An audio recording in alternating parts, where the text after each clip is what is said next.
Why do we always add 2 beads at the beginning of a new row when working brick stitch and not just one? Let me show you what happens if I only add 1 bead. I will pass the needle as usual under the thread bridge and then up through the bead,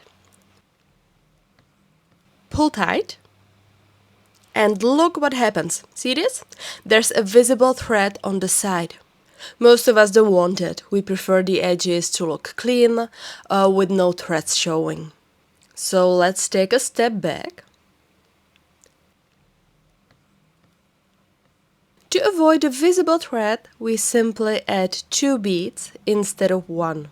Now, depending on how we want to continue, there are 2 options. If you want to do an increase to make the row angle outward like this, you will pass the needle under the first thread bridge.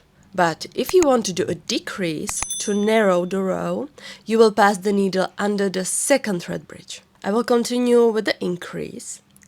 So pass the needle under the first thread bridge,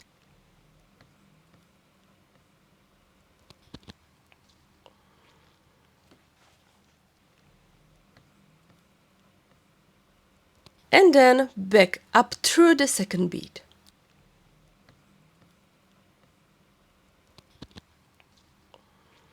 Some people stop here, but I like to reinforce the connection. Sometimes, even when working with perfectly uniform beads like Danyskas, the beads don't sit exactly right.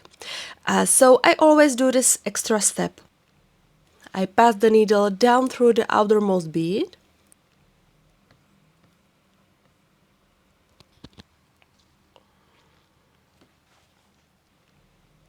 and then back up to the starting position to add the next bead.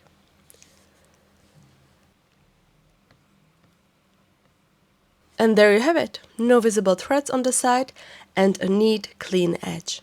Thanks so much for watching and don't forget to subscribe to my channel for more tutorials. See you next time, bye!